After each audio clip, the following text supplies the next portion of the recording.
winding through a tunnel of towering trees, their branches arching like nature's cathedral above.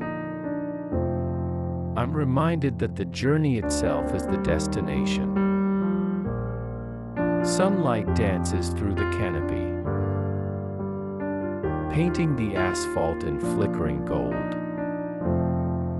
while the scent of pine and earth spills through the windows, a symphony for the senses. Every curve reveals a new vignette, sunlight catching dew on leaves, shadows stretching like lace, and the quiet hum of tires against pavement harmonizing with rustling branches. Thank you for watching.